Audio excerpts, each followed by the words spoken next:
Tidak dapat menangkap jejak pihak lain sama sekali. Nezarot tidak mau menundukkan kepalanya dan menyerah.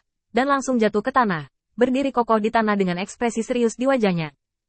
Aku tidak percaya kamu bisa tetap seperti ini. Sebelum dia selesai berbicara, ujung es menyerang dari sisinya. Dan Nezarot buru-buru mengayunkan tongkat tulangnya untuk menangkis. Dengan bunyi gedebuk, Nezarot ingin memanfaatkan kesempatan ini. Dan saat dia menangkap pedang Feng Tianxing, dia melangkah maju dan membanting tinjunya di depannya. Angin tinju menyapu. Tapi sayangnya, tinju itu tidak mengenai apapun. Sebaliknya, itu membuat Nezarot kehilangan postur pertahanannya. Seperti yang diketahui semua orang, Feng Tianxing sekarang telah berputar ke sisi lain dirinya, menghadap ke pintu yang kosong.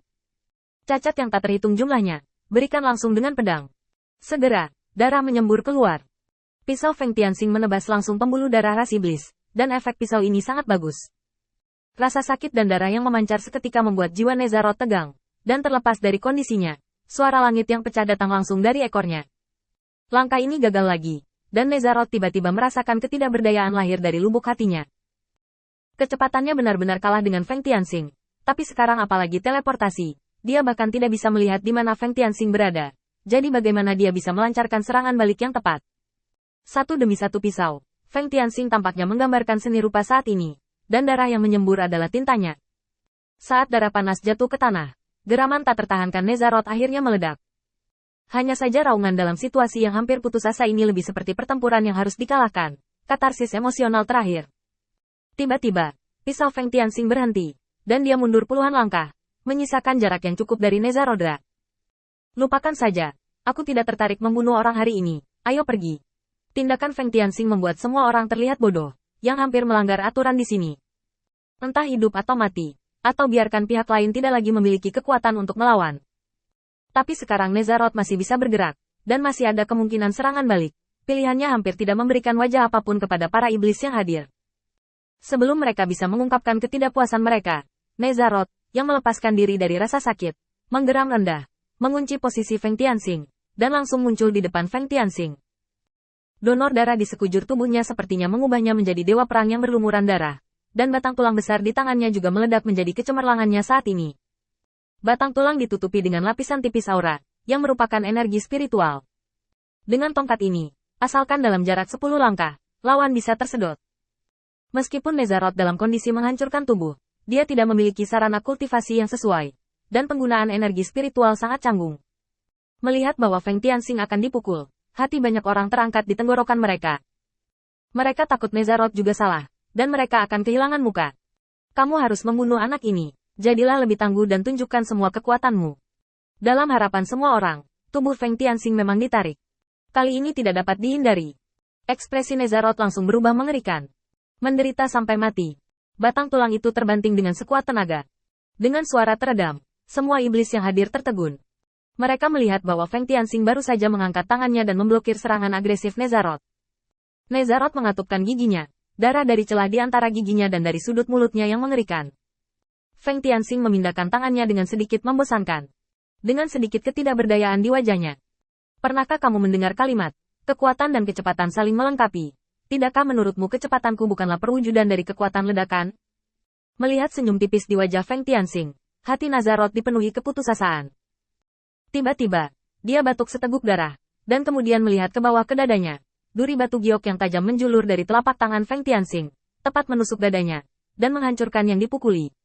Jantung.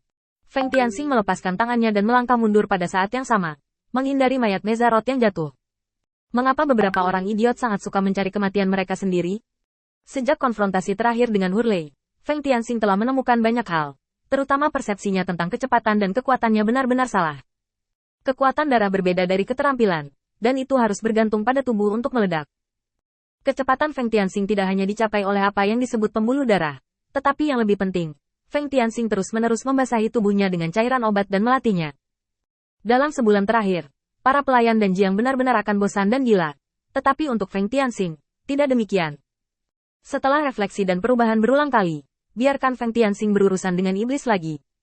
Waktu, dengan lebih jantung.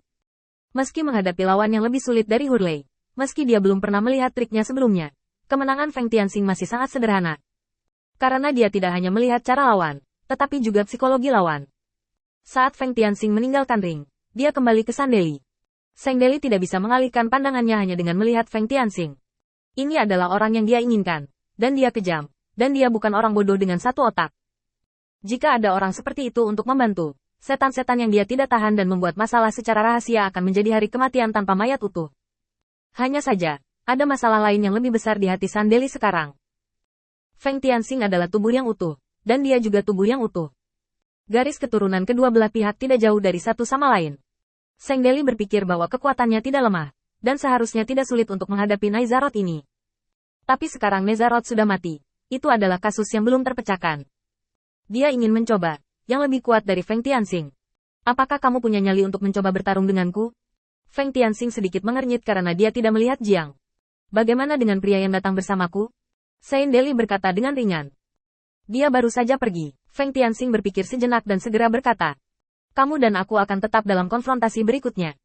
Sekarang ada sesuatu yang harus aku tangani, jadi aku tidak akan menemanimu. Setelah itu, Feng Tianxing bergegas keluar dan pergi dari sini. San Deli tertegun. Bukan hanya karena Feng Tianxing menolak undangannya, tetapi juga karena Feng Tianxing tidak mengambil sutra dari tangannya, yang merupakan taruhan yang telah mereka sepakati sebelumnya. Ketika dia ingin menemukan Feng Tianxing lagi, di mana dia bisa melihat Feng Tianxing? Untuk sesaat, tebakan yang tak terhitung jumlahnya muncul di benak San Deli.